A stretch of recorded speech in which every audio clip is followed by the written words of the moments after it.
Live from St. Augustine, it's Saturday Night Live. Hey everybody, welcome. And, okay, so we're in for a treat tonight. We have a Palmer graduate, Dr. Jessica Hudson, who is a Navy veteran of 20 years, which thank you for your service.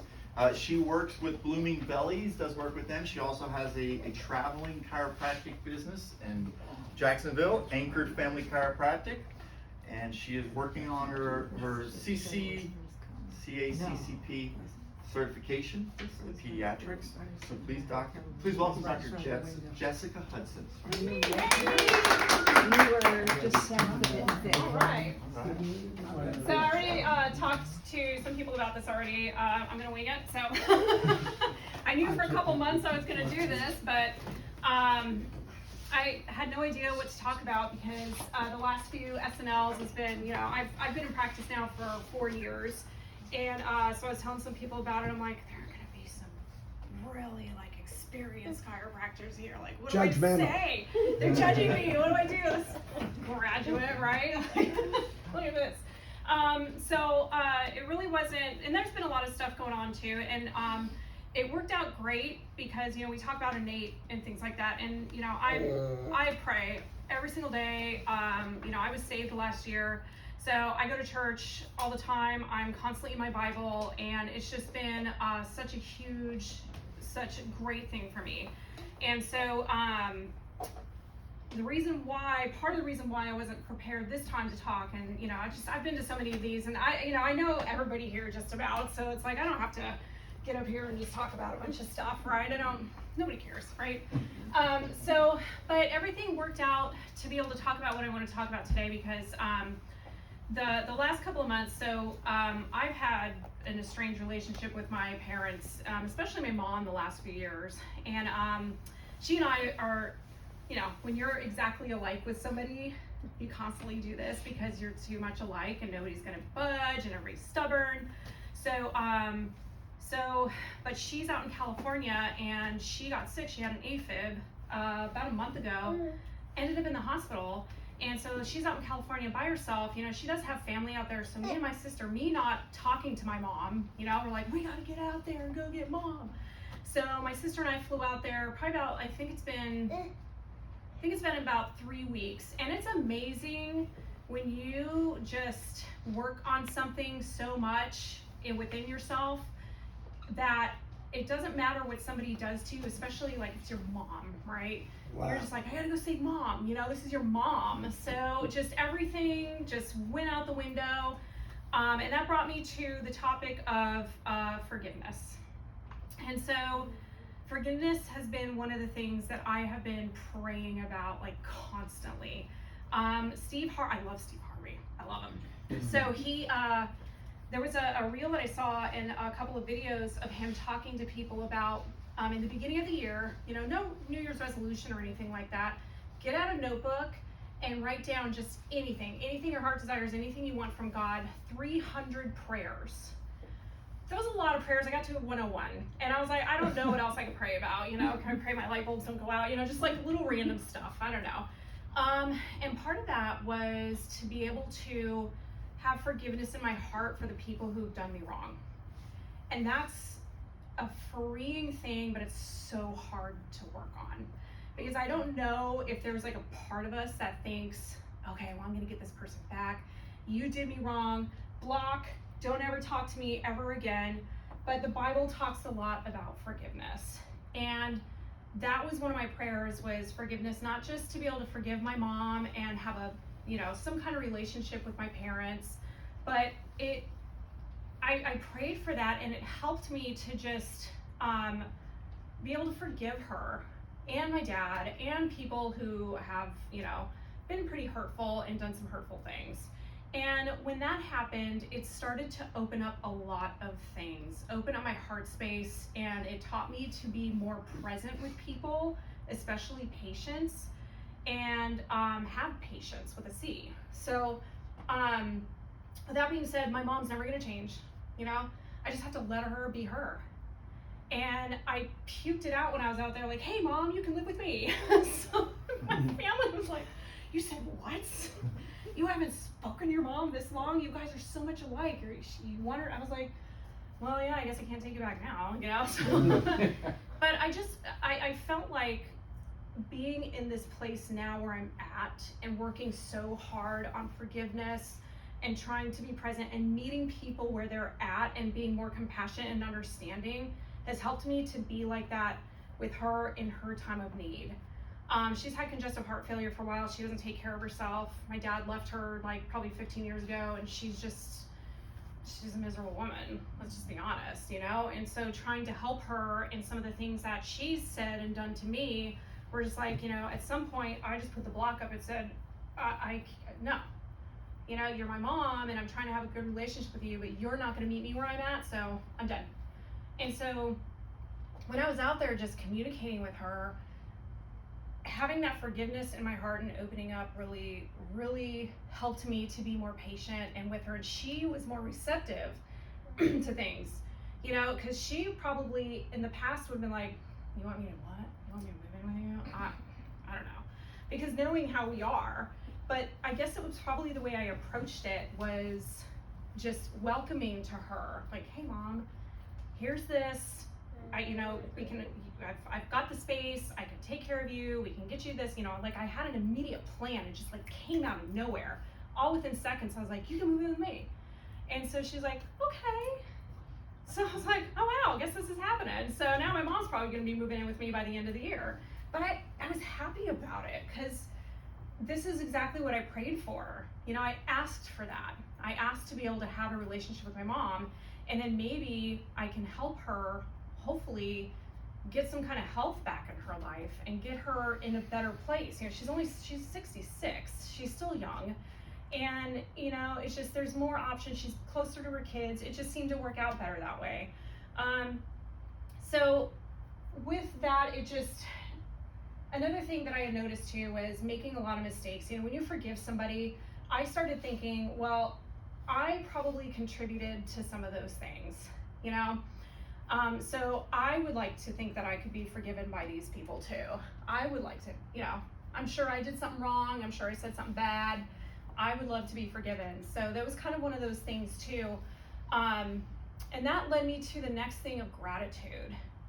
So being able to be forgiving of people and thinking, you know what, we're just gonna start a new slate, and then starting to think about the daily gratitudes. I can think about all of these things like, oh, you know, I allowed that person in my life and start being really hateful and angry. But when I let go and started forgiving people, the anger left. I started to be able to, you know, talk to people a little bit better. I used to get so frustrated, and Doc, you know this, like, why aren't you doing your exercises? You know, because I see Doc and I can be like, did you do your exercises? No, the worst at that. And he's like, I think you got frustrated with me one day. You're like, listen, do them. So, but I used to get so frustrated at people, and not visibly, but maybe on my face, because I wear a lot of expression on my face. So maybe they saw that, and I felt like maybe there was a little bit of a block, because a long time ago, like I felt like being in an associate in a practice and thinking, man, I know this stuff. I know what you could do. I know what's going to help. And then they don't do it, and I think I would not like vocally get mad at them, but I think a lot of my face and probably my vibe put that off. So I just, once I started releasing some of that anger and some of the frustration and started realizing that I should meet people where they're at, it got better to be more welcoming into that person's space. And especially being a mobile chiropractor, you get to see people's environments. They've already welcomed you into their environment. So there's already a little bit of a vulnerability there. And so to be able to be in a space where you're more vulnerable yourself, there's that communication that tends to be better, and then you're in their environment and you get to feel everything and just be with that person and be super present. And that's what I've really enjoyed about being mobile, is I get to see these people in their environment and get to experience what they're experiencing. So just one little thing, just praying for forgiveness and being able to do that with people has just really just uplifted and made me feel so much better. And then the gratefulness, being grateful for the things that we have now and not chasing that shiny thing syndrome, right? Like what's next? I went through a lot the last few years. I had like 6 different places I was living, and I finally was given a house. Like I finally got a house. And so I've been able to just rest and relax and be present in the moments to where I can finally have my own space to be able to go to. And that's helped out a lot. So, when you're in a stressful, here comes the neuro stuff, okay guys. So, when you're, and looking at society now, when you're super stressed, when you're unforgiving, when you're not grateful, when you're in a fearful state, and this is, again, going back to my mom, just because it's such a fresh experience right now, I'm gonna reference it a lot. It's really helped me, a lot. So, you're not able to process things in that prefrontal cortex, right? So, thinking about how we emotionally regulate things is all right here. And then once we get to a fearful state, and it's just our limbic systems turn on, fight or flight, and you don't make rational decisions. Can you hold up? Cool, okay. So we are constantly bombarded with the next thing, oh, look at this, here's the shiny thing, here's this is what you could do. Oh, here's the next thing, and constant emails, like, LinkedIn is, hey, you can add this to your practice. Hey, how about that? It's like, what's the next thing? Like, leave me alone. It's just constantly bombarded. So being able to be in a place where you can just chill and let God take everything out of your hands, you get to just push everything off and say, no, I'm going to focus on this now. And I think we get lost in that, and then we just get so stressed out. And I think that's been the big problem with my mom, is she's just, like I said, just fearful of what her future is going to hold. She just, has basically given up on life, so she doesn't rationally think. And then it took a lot, and it took many, many years to finally think about that. And like I said, this year I've prayed a lot about it, and then I've been able to meet people and just talk to them a little bit more about their health. And it's helped me to be able to talk to them better and be able to convey certain messages where they'll understand. People are really smart. People know their bodies better than, I thought they did. I was just kind of, freshly graduated, and this is my second career, and I still had that military, thing. That's taken a little while to wear off a little bit, so it could be a little harsh. I've been told that a few times. But, taking time to be able to switch that off and figure out a softer way to approach things and listen to people. And so when people describe to me how they're feeling and what they want, I'm like, dang, you actually could probably get up here and talk more about chiropractic than I could. It's just people describe stuff really well. And then you're listening more, like they get it, but they don't know that they get it. So then when I think about that, I'm like, okay, well, that's great. That's really cool. So now I get to meet them where they're at with their descriptions of things. And then I get to talk to them a little bit more based on what they said to kind of help them to get it click in. Like, this is what chiropractic's going to do, right? It's going to help you out. So it's going to the next one here, shedding husks. I love this saying. So talking about all of this stuff being, getting rid of that militant, oh, you could do it this way. How are you not doing that? X, Y, Z, black and white. It's been a few years shedding that husk, and I'm really starting to feel a lot better, like those peeling back the onion and getting into the space, where I'm supposed to be right now, where I'm supposed to be in a couple of years. Shedding the husks is something, something we all have to work at, and whatever we are each going through in our lives, or whatever we have recently experienced, whatever we may experience here in the future, we have to address it there, and we have to be, we have to think about where we're at and where we've come from in our experiences. And so my experiences, just being in this profession, chiropractic, versus having been in the military for 20 years, that's been such a transition. But with people here, like all of you, and the experiences that I've had, reading these books here, Dr. Danita wasn't here, so this was her book she gave me several years ago. So I'm gonna keep it a little while longer. But these are like the OGs here. These are people who know their stuff, right? This is Fred Barge's book. And it's really cool to be able to just open up these books and just read something, and it's just so profound. And then you have these aha moments, and it takes a lot of effort and time to be able to get rid of the old person and come into the new. And it's uncomfortable. And when you're asking a patient who's never been to a chiropractor before, when you're trying to talk to them about this is what we do, you're describing to them like, here's your spine, here's all the nerves that go everywhere. They get a little nervous and they're like, oh, well, now I have to get out of my comfort zone and try this out, and I've heard all of these things, and you're gonna make me do these exercises, and now I have to do this. And they're shedding their husks. So trying to remember that and meeting them where they're at is a really humbling experience, especially with bringing our experiences into that and remembering constant reminders of reading these books, doing these, talking to people who have been in these similar experiences and are able to say, hey, maybe try this or do this. Remembering that they're shedding their husks as well, and it's uncomfortable. It's like a snake shedding their skin. They're just hanging out there for a couple days, you know? They're in the elements. They can get eaten up by a bunch of ants, you know? And I think that's where people get scared. That's where that emotional, that limbic system comes in.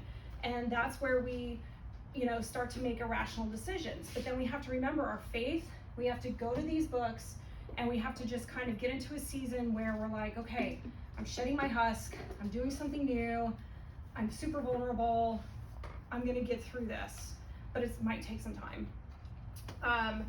So there's that. Let's go to the next slide. Oh, that's what I wanted to do. So I wanted to read something out of here, and like I said, I didn't really figure out what I was gonna do last night. My aunt out in California, she's like, I'll pray for you to figure out the words that you're gonna say. And I was like, thank you, I really need that right now. And there was a video reel that I had watched about forgiveness. And then the next one was thinking about my mom and thinking about just, whatever I needed to do with her. And so I was kind of going this way. And then I thought, well, I've got all these books. I've got the green books and I've got this. So I just started to look through, and then I just automatically opened up to this page here. It is upper cervical. Folks are gonna love this. Chapter 3, the new principle. Above down, inside out versus outside in and below up. And turning to this page here, it talks about the limitations of old principles by introducing new principles. And I was like, okay, that's what I'm talking about. I'm gonna talk about shedding husks and talking about you gotta get rid of some of the old crap, right? I think it was Dr. Santos at a DE, he said, get rid of the caca, right? Mm-hmm. And a few months ago, I'm gonna read this here in a second, but a few months ago at another SNL, I forgot who said it, but they said, you've gotta clean up your personal life. Clean up your personal life so you can be more present. And that stuck with me ever since. And that's hard. Again, shedding the husks. You can manage a practice, you can manage people, hopefully, but managing yourself is really hard, right? So, and it goes back to being in that vulnerable state. You've got all this stuff going on in your life. You've got all these things, all these people you're responsible for. But you still have to manage yourself.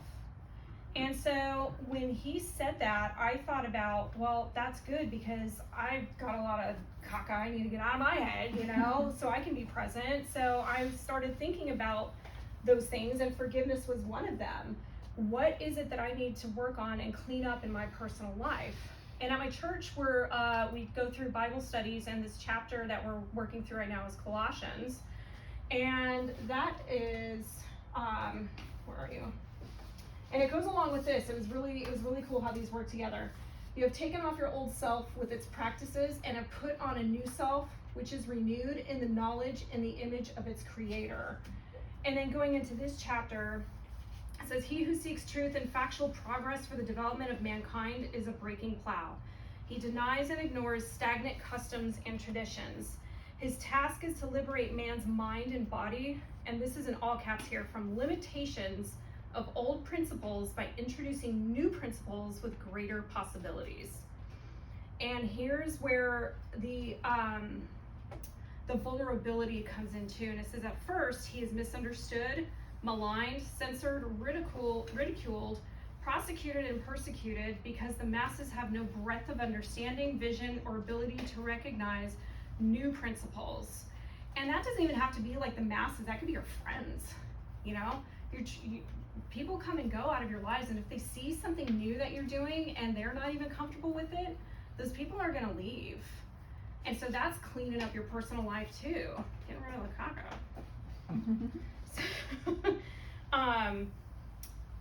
He then goes on to explain the development of new principles through the ages. He talks on men responsible for the birth of new principles. He states the first condition, and this is what really gets me too, is I have heard this phrase so many times.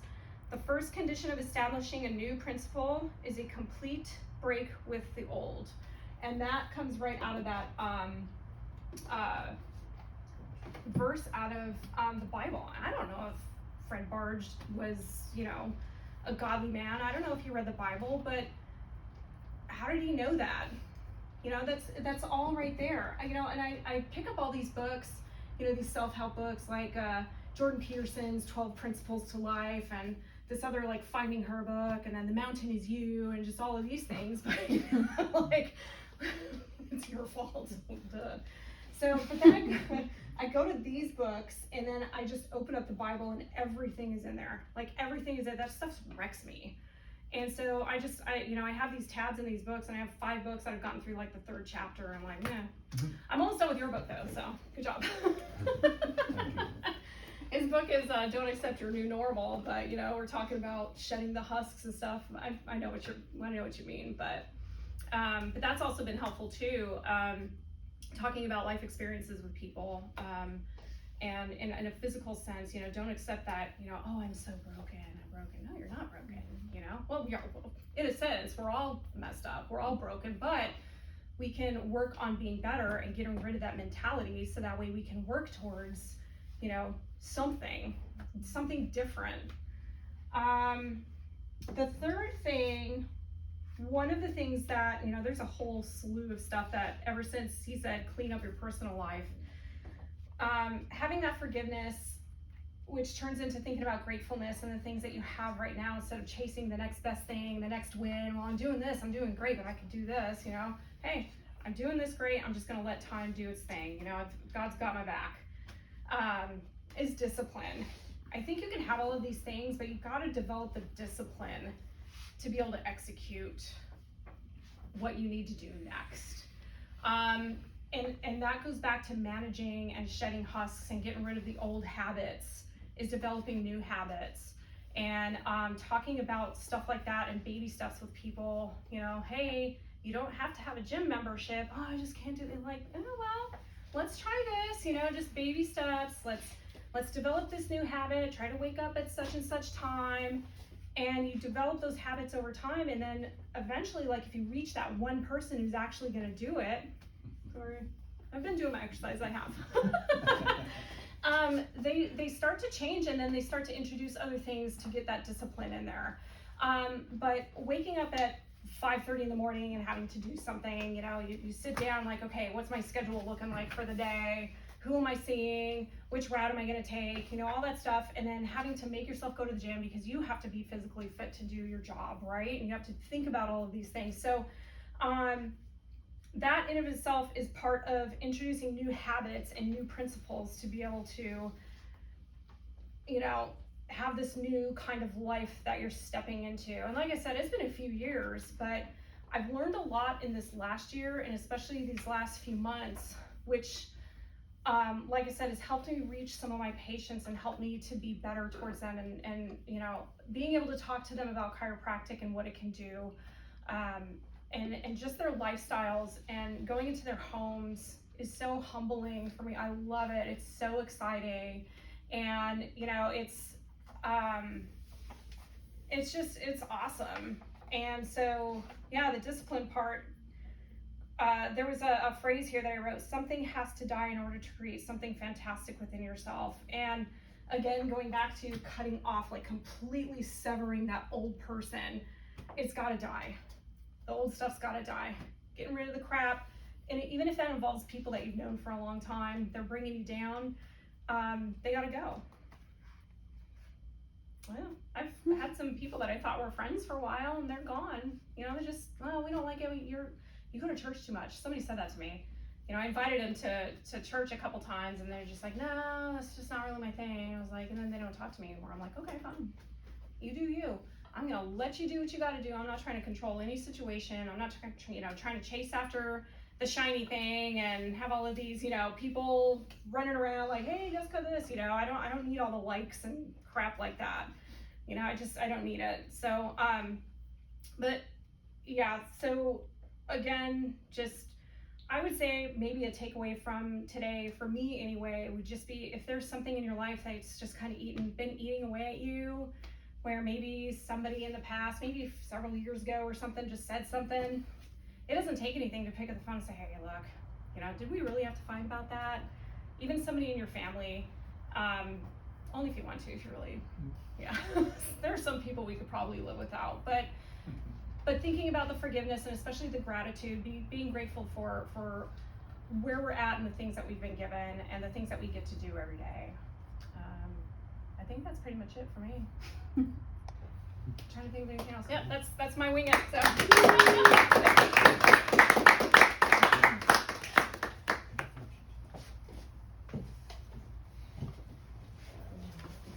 My turn, okay. All right. Hello, everybody. I am Meg Long here, and I am so honored that I get to introduce the next speaker for tonight. You did a phenomenal job, by the way. You did great. Dr. Vicki Zifteh. Oh my gosh! Wow, that's embarrassing. Yeah, I'm sitting here thinking all the things that I gotta say. Don't screw anything up when you're introducing. So I've only known Dr. Vicki for a short time, but just knowing her, being around her, learning about her and her passions has been really inspiring. I absolutely love her passion for kids and pediatrics and new mamas, and there's just so much. Her face just lights up, her energy just lights up when she talks about them, and the passion that she has that every child needs to be unsubluxated. So her mission to get out there and to educate parents and to show kids the way to start this, get adjusted, do all of this early and continue this through life is very inspiring, because I'm one of those kids that was not adjusted from, I started in my 30s. So I love her passion and I love what she is striving to do in our day to day. So I'm excited for her to come up and tell us some fun things about everything that she's doing. And so, Dr. Vicki. So I am not going to wing it. So, I go through seasons in my life, and two polar seasons that I'm always bouncing back and forth between are periods of speaking or teaching, or I'm always talking, or I've gone through some profound experience and I feel the need to share it with others and educate others. And then that dies down a little bit, and then I get into the periods of learning or listening where I just want to observe the world around me. And right now I'm in a period of listening. I wanted to sit here and absorb everything that you guys had to say like a sponge, so when Dr. Hartley asked me to speak, I almost wanted to politely decline. But when I took myself out of the focus, I realized that maybe someone needs to hear what I'm going to say, although I had no idea what I was even going to talk about. Or maybe I just needed to stand up here and listen to myself hear the story that I am going to talk about to you guys tonight. And there was a phrase that kept echoing in my head, and I decided to follow it and see where it took me. And knowing myself, I'll inevitably get choked up and start crying. So I wanted to make sure that all of these thoughts got out to you, so I apologize in advance. You'll notice that most of what I'm going to say I already have written down here. Completely the opposite of what speaking season Vicki would do, getting up here and speaking whatever comes to mind. So now for that phrase. Here it comes. Innate takes you where you need to go to get you to where you want to be. When I was starting my undergraduate journey, I knew that I wanted to help people take control of their health. But in my experience in our conventional healthcare system, doctors spent very little time with their patients. But our local pharmacist was who my mom trusted with everything, and he seemed to always be there when she needed him. So it seemed like the obvious career choice. I was working as a pharmacy technician. I started training technicians. I'd been working in insurance for a short period of time, and after 7 years in the field, I absolutely hated it. Although there's a time and a place for medicine, I just saw it being overused and watched sick people get sicker. One day, one of my colleagues called out sick, and I was asked to cover for her at a health fair where we would be running a vaccine clinic. I was coming towards the end of my career there. I just put in my 2-week notice, and I did not want to burn any bridges, so I went along. I was miserable. I could tell that most of the other healthcare providers at that health fair were miserable as well, except for one person across the room from me. Now, an elderly gentleman was making his way around the room in a wheelchair, and most people seemed like they were just looking right over his head until he got to the man across the room who knelt down to speak with him at eye level. And I thought, that's it. I don't care what that guy does. That's what I need to do. So I marched over to that chiropractor's booth, and I had no idea what a chiropractor did. So I had opened up the conversation by jokingly asking if he was giving away free massages. So I took his card, life went on. I put it in my wallet, and it wasn't until several weeks later that I woke up with a terrible flare-up of back pain. I pulled out his card, I gave him a call, and I could not believe how quickly my life changed. Everyone in the office was happy and smiling, and I was happier and healthier than I'd been in years, and a few months into care, I left the pharmacy for good, and I became his new CA. The next 2 years flew by, and before I knew it, I was enrolled at Palmer, Florida. I was one of the few people in my class who truly loved chiropractic and didn't just go to Palmer because I didn't get into some other program or because I didn't really know what chiropractic was, but knew I'd be called doctor at the end. But pretty quickly, the only other people who came in loving chiropractic were then ostracized into defaming it.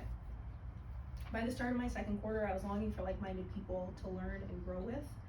So I approached our philosophy professor, Dr. Mike Shreve, and asked where I could find such a group. And he told me that if anyone is willing to get a band of brothers started again in our area, it's Dr. Mindy Weingarten. Reach out to her and see if she's interested. So I did, and she welcomed me and a classmate into her home as she introduced us to her business partner, Dr. Terry Kahn. And I had just found my reason to stay at the program at Palmer, Florida. Dr. Mindy and Dr. Terry were there for me when I was worried, I was scared, I needed reassurance, or just wanted to grow my knowledge of chiropractic and learn more from Lady Pink talks with them than I did in any class or lab. It's time for graduation, September 2020. We all know what was happening at that time. Were we gonna meet our graduation requirements? Were our families gonna get to watch us walk? Are the plans that I've been making going to work out? Nothing was certain except for the fact that I felt completely lost. And the plans that I had made for myself crumbled before me, and I was hopeless. In the weeks approaching graduation, I met Dr. Will Soriano. He was practicing knee chest, the technique that I wanted to practice but wasn't offered at our campus. He was looking to expand and bring in a business partner and offered to teach and train me. Out of nowhere, I had a plan. I was gonna get to practice the way that I wanted, and I didn't have to scramble for an associate position in a practice where I may not have meshed well, just to start earning a paycheck. Fast forward to a year and a half in practice. I had the technique down, but man, was I struggling to grow. I kept comparing myself to this doc I'm working with, who's been in practice 13 years longer than I have, and I'm constantly getting down on myself. Not only that, but I was convinced that I was gonna do something wrong. So convinced that I didn't even want the few new patients that I was getting. I hadn't been to DE or Band of Brothers since before graduation, and I wasn't surrounding myself with like-minded chiropractors to lift me up anymore. I was a mess, and I was suffering. I hated chiropractic, I wanted to quit.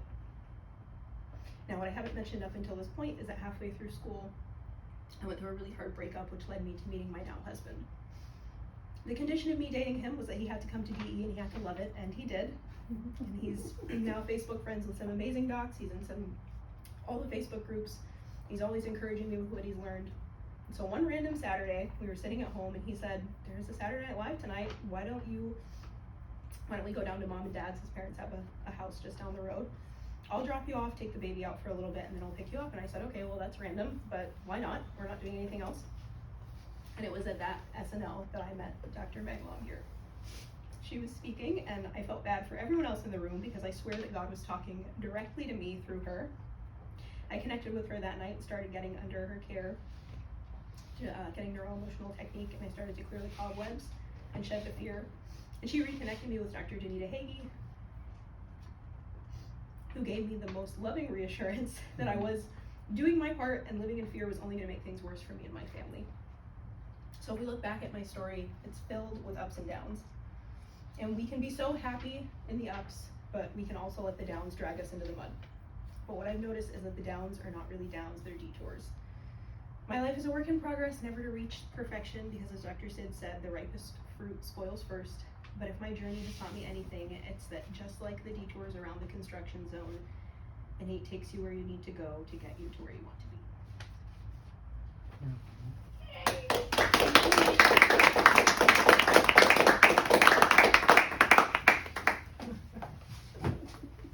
All right, thank you, Dr. Vicki. That was awesome. When Jessica was talking, it reminded me of something. And when you look at chiropractors that are doing well as far as a long career and longevity, some of them are high volume, they usually are latched on to a technique. And what that does is it allows you, when you're emotionally up or down and you show up to work, you're doing a certain leg check, whether it's doing something like the long years where you're doing neurological checks, or if you're doing upper cervical and you're doing a supine leg check, or you're looking at somebody's posture.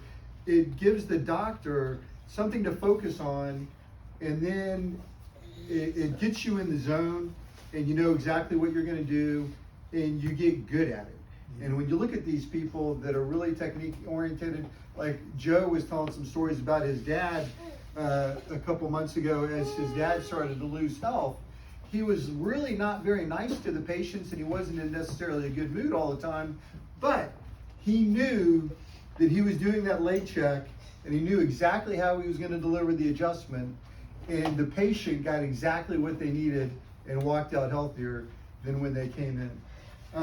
I was preparing for my mom's 90th birthday party tomorrow, and I did stop by the nursing home today, and she is not that easy to move around, and most of my previous patients that I would do some Gonstead chair adjusting on occasionally, I don't let them even know that I do that, but that's how I adjust her, because I'll get her to sit in a wheelchair and give her a nice upper cervical adjustment. She loves it, and so I make sure I stop by there every week to check her. And she's not in a nursing home, she's in assisted living, and she's a very dynamic person and a big part of how I got into chiropractic. But as I was preparing, I, for whatever reason, I know what it was, we had some family history books that I was kind of getting out and getting ready for the party tomorrow, and I came across Old Dad Chiro. And are you guys familiar with that book? Okay. A lot of technique chiropractors had part in writing it. Clay Thompson, Fred Barge. There's like a whole list in the back of the book of the people that did it. But when I read Vicki's bio, and she was talking about eradicating subluxation, and D.D. Palmer in his writings, he had a dream, and he had an idea that could get rid of subluxation. And it was that every household had a chiropractor in it. And he felt like within a few generations of that environment, we truly would be able to reduce subluxation.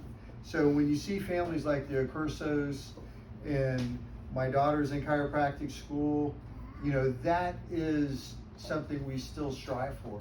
And basically, it eliminates any roadblock from somebody getting adjusted.